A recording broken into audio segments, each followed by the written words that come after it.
Bienvenidos. Hoy nos sumergimos en la vida de una figura fascinante, central para la independencia de la Gran Colombia, pero que a veces quizás no tiene todo el reconocimiento que merece.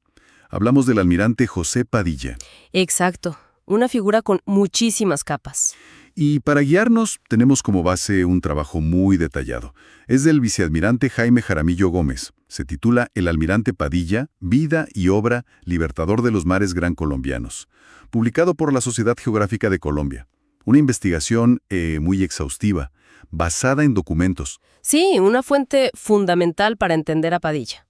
Nuestro plan hoy es, desentrañar los momentos clave de su vida, desde sus inicios humildes, su paso por la Armada Española, algo sorprendente, hasta sus victorias navales decisivas, ¿no? Y también su final, tan trágico.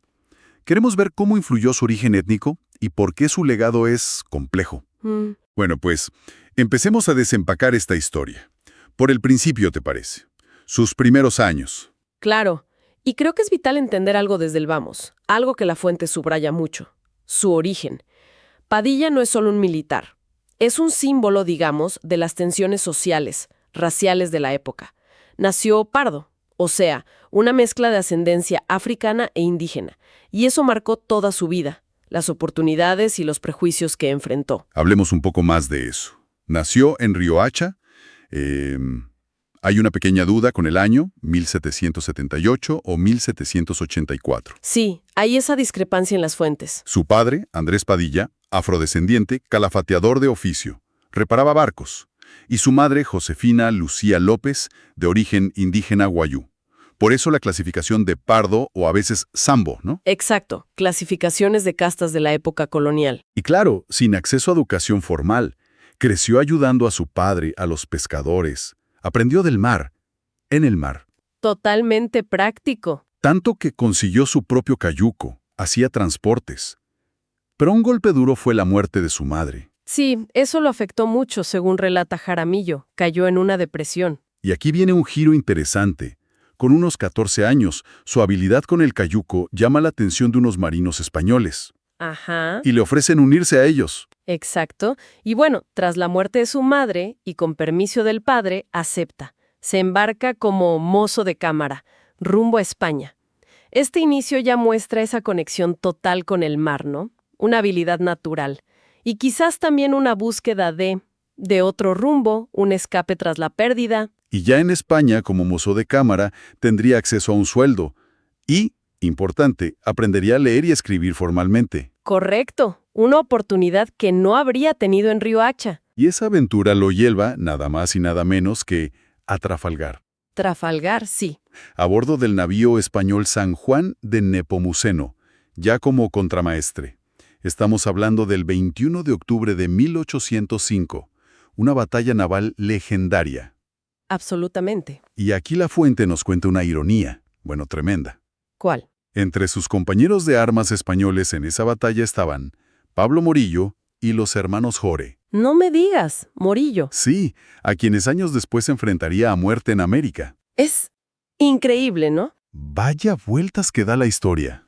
Tremendo. Y tras la derrota franco-española, Padilla cae prisionero. De los británicos. Sí, y no fue poco tiempo. Más de 3 años. En los pontones, esos barcos prisión. Condiciones durísimas, imagino. Más de 3 años. Pero aquí viene algo fascinante, porque esos años no fueron perdidos. Para nada. Según la investigación, Padilla se dedicó a estudiar. Por su cuenta. En prisión. Sí. Leyó sobre los derechos del hombre, la Revolución Francesa, estudió la cartografía de Fidalgo. ¡Wow! ¡Qué determinación! Totalmente.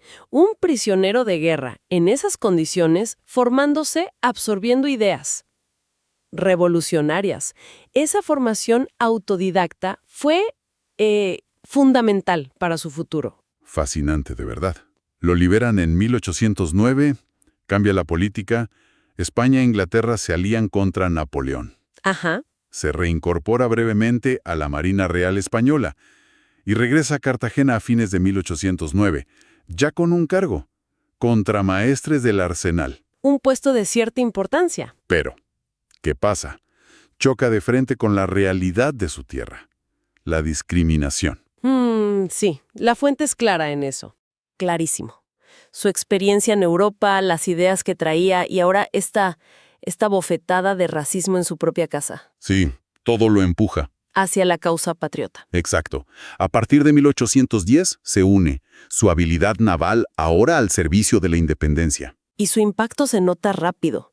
Lucha por la independencia de Cartagena en 1811, conoce a Bolívar en 1812, se contagia de su fervor. Y pronto llegan éxitos militares. En 1812 derrota a los españoles en Tulú, al mando de la goleta El Ejecutivo. Empieza a destacar. Y en 1814, una acción que lo define: la captura de la corbeta española Neptuno. Ah, sí, esa es buena. Imagínate la audacia. Con su goleta, intercepta esta corbeta cerca de Tolú.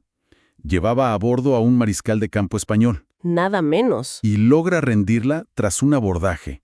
Aunque la corbeta se hundió después, volvió a Cartagena con 162 prisioneros. Una hazaña. Claro, le vale el ascenso a alférez de fragata. Y la aclamación popular, ya era un héroe local.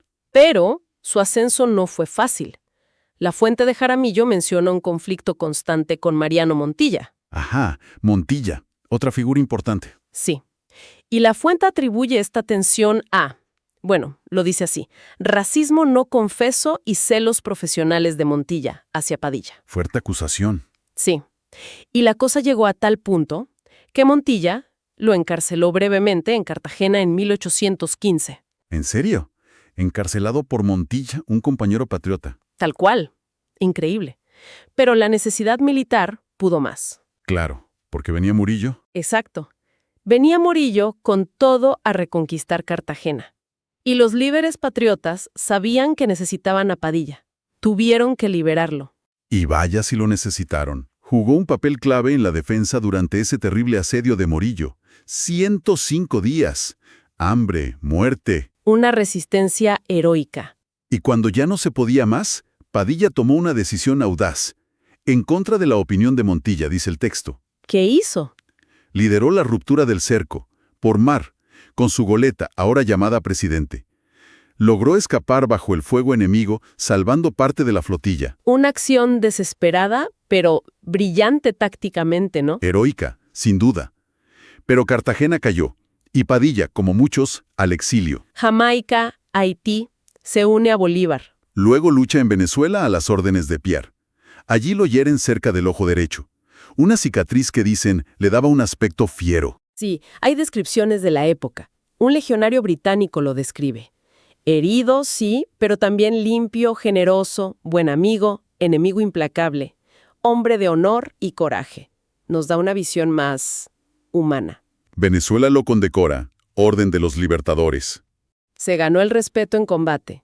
Y volviendo a sus hazañas navales, llegamos a un momento cumbre, la noche de San Juan.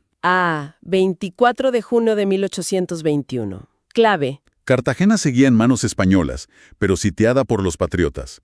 Padilla lidera un ataque nocturno Por sorpresa. a la flota realista dentro de la bahía. Una operación espectacular, usando lanchas, botes, aprovechando la oscuridad.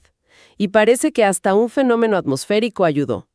Se acercaron sigilosamente y al abordaje. Capturaron 11 barcos realistas, incluido el buque insignia. El propio Padilla, en su informe citado en la fuente, dice algo como: el encarnizamiento del ataque fue tanto que me horrorizó al acordarme de él. Uf, debió ser brutal. Una victoria total, decisiva. Selló la suerte de Cartagena. Se rindió en septiembre de 1821. Y Padilla, aclamado como Libertador de Cartagena. Ascendido a general de brigada y nombrado comandante naval de toda la costa caribe de la Gran Colombia. Y es aquí cuando empieza a llamársele popularmente almirante, ¿no? Exacto, aunque la fuente aclara, citando historiadores, que no hay un decreto oficial con ese rango naval específico. Pero el título refleja el reconocimiento general a su liderazgo. Era el almirante, del pueblo, digamos. Y ese liderazgo lo lleva a su victoria más grande, la que aseguró el dominio naval patriota, Maracaibo. La batalla naval del lago de Maracaibo. Fundamental. El contexto era complicado.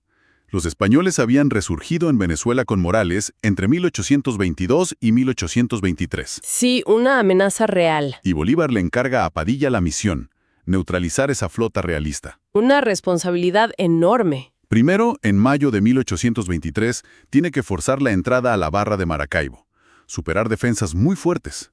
El castillo de San Carlos, el torreón de Zapara, no era fácil. No, incluso perdió un bergantín, el Gran Bolívar, porque los españoles habían quitado las boyas, las señales. Una maniobra muy arriesgada. Pero lo logró, entró al lago. Y el choque final, 24 de julio de 1823. Padilla en su buque insignia El Independiente lidera la flota patriota contra la escuadra española del almirante Ángel Laborde. Una flota patriota variada. Bergantines, goletas, naves más pequeñas. Y la victoria, aplastante. La fuente detalla los buques de cada lado. Las bajas españolas fueron enormes, cientos de muertos, heridos, prisioneros, naves capturadas. Una derrota total para Laborde. 2 días después, Padilla emite esa famosa proclama a sus hombres: morir o vencer, recordando su promesa. Sin duda, la cumbre de su carrera militar. El golpe de gracia al poder naval español en la región. Y estratégicamente, como subraya la investigación, esto fue crucial. Aseguró el Caribe, permitió a Bolívar concentrarse totalmente en el sur, en Perú, Bolivia, sin miedo a una flota española viniendo por mar. Parecía la cima de la gloria, héroe de Cartagena, héroe de Maracaibo, general, almirante popular. Sí, el pináculo. Pero, qué ironía, este triunfo marca el inicio de su caída. Es increíble. Sí, es muy triste cómo se tuerce todo. ¿Qué pasó? Después de Maracaibo, empiezan las denuncias ante Bolívar. Sus viejos rivales. Montilla otra vez, según la fuente. Lo acusan de permitir saqueos, de insubordinación. Y la actitud de Bolívar hacia Padilla empieza a cambiar, se enfría. En 1826, Bolívar le quita el mando naval. Y para complicarlo más, Padilla defiende en el Senado al general Páez, el venezolano. Lo que lo enemista con Santander, el vicepresidente. Exacto. Queda atrapado en medio de esa lucha terrible entre bolivarianos y santanderistas. La polarización política que ya empezaba a devorar la Gran Colombia. Montilla desde Cartagena lo acusa abiertamente. Conspira contra Bolívar. La tensión sube al máximo. Y en marzo de 1828, en Cartagena, Padilla lidera una manifestación popular. Deponen brevemente al gobierno local probolivariano. Pero él renuncia casi de inmediato. Su intención, dice la fuente, era ir a Bogotá a hablar con Bolívar, a aclarar las cosas. Aquí se ve claro cómo las intrigas políticas y quizás, como sugiere la fuente, ese miedo de la élite criolla a líderes populares pardos como Padilla le van cerrando el camino. El texto menciona el temor a la pardocracia. ¿Un levantamiento social liderado por mestizos o afrodescendientes? Exacto, un temor latente en algunos sectores. Y la lealtad de Padilla, a pesar de todo lo que hizo por la República, empieza a ser cuestionada por todos lados. ¿No llegó a hablar con Bolívar? ¿No? Montilla lo arresta en Cartagena, abril de 1828, y el trato humillante según la fuente. Lo envían preso a Bogotá, desnudo, torturado. Terrible. Y así llegamos al final, el capítulo más oscuro. Estando Padilla preso en Bogotá, ocurre el atentado contra Bolívar. La noche septembrina, 25 de septiembre de 1828. Un momento caótico y violento en Bogotá. En medio de ese caos, los conspiradores, los que intentaban derrocar a Bolívar, liberan a Padilla de su celda. Esperaban que él, con su prestigio, liderara la revuelta. Pero Padilla se negó, rotundamente. Dice la fuente que no quiso participar y volvió a su celda, voluntariamente. Un acto de lealtad, o al menos de no querer sumarse a esa conspiración. Pero no sirvió de nada. Lo implicaron igual en el complot. ¿A pesar de no haber participado? Sí, lo sometieron a un juicio sumarísimo. La investigación de Jaramillo lo llama una farsa judicial. ¿Por qué? Sin abogado defensor, sin aceptar sus pruebas de descargo, violando todo debido proceso. Una condena anunciada. Y Bolívar, que se había declarado dictador poco antes y había sobrevivido al atentado, ratificó la sentencia de muerte. Bolívar ratificó la sentencia. Sí, la ejecución fue brutal y rápida. 2 de octubre de 1828, en la Plaza Mayor de Bogotá. Hoy, Plaza de Bolívar. ¡Qué paradoja! Los detalles son estremecedores. Rechazó la venda, Cuando un sargento intentó arrancarle las insignias militares, dijo: «Sargento, estas insignias no me las dio Bolívar, sino la República». ¡Qué dignidad! Hasta el final. Y tras los disparos, sus últimas palabras fueron gritos: «¡Cobardes, cobardes!». Y como escarnio final, colgaron su cuerpo en la horca. Durante horas. Uf. Es uno de los episodios más trágicos, más controvertidos de nuestra historia, sin duda. Y el análisis de Jaramillo sugiere eso, ¿no? Que quizás hubo motivaciones más profundas que el complot en sí. Ese miedo persistente a un líder pardo con tanto arrastre popular. Parece que pesó mucho. Es terrible pensarlo. Y es muy significativo que la fuente cite una carta posterior de Bolívar, donde expresa arrepentimiento por las muertes de Padilla y de Piar, otro líder mestizo ejecutado antes. Bolívar admitiendo quizás haber sido débil ante las presiones de Santander en esos casos. Nos obliga a cuestionar muchas cosas, ¿no? La justicia, las intrigas, las dinámicas raciales de esos años. Un final terrible para un héroe de su calibre. Después, su cuerpo fue enterrado casi en secreto, por unos frailes, en la iglesia de San Agustín de Bogotá. Olvidado, por más de 90 años. El reconocimiento oficial, la reparación, tardaron muchísimo. Recién en 1923, sus restos van con honores a la Catedral de Riohacha. Su ciudad natal. Y en 1948 a un panteón nacional construido allí para él. Ya había una ley de 1881 que ordenaba una estatua, reconocía sus méritos. Pero como señala la fuente, a pesar de todo, Padilla sigue siendo una figura. Quizá menos estudiada, menos presente en la memoria colectiva que otros próceres, a pesar de su rol vital. ¿Y ese reconocimiento tardío, o esa sensación de figura un poco olvidada, nos recuerda la importancia de revisitar la historia, constantemente? Padilla no es solo heroísmo naval, que fue indispensable. Encarna también las contradicciones sociales, raciales, que marcaron el nacimiento de nuestras repúblicas. Hemos recorrido, la vida intensa, dramática de José Padilla. De joven marinero autodidacta a estratega naval clave para la libertad de la Gran Colombia. Y terminó víctima de las intrigas, de los prejuicios de su tiempo. Un hombre del mar cuya lealtad fue pagada con una ejecución injusta para muchos. Su trayectoria es como un espejo de esa era, llena de valor, de sacrificios enormes, pero también plagada de contradicciones, de racismo, a veces soterrado, a veces no tanto, y de luchas feroces por el poder una vez lograda la independencia. Su origen pardo fue una conexión con las masas, pero también motivo de sospecha para ciertas élites, una paradoja constante. Entonces, ¿qué nos deja todo esto? Nos invita a preguntarnos, ¿no?, ¿cómo cambia nuestra visión de la independencia si integramos de verdad estas historias? Las de personajes como Padilla, que desafiaron las jerarquías coloniales y pagaron un precio altísimo, a veces a manos de los mismos líderes que admiraban. Exacto. ¿Cuántas otras historias complejas, quizás incómodas para el relato más tradicional, necesitamos desenterrar para entender bien cómo se forjaron nuestras naciones? Una pregunta fundamental. Un tema denso, necesario, para seguir explorando. Gracias por acompañarnos en este recorrido por la vida y el legado del almirante José Padilla.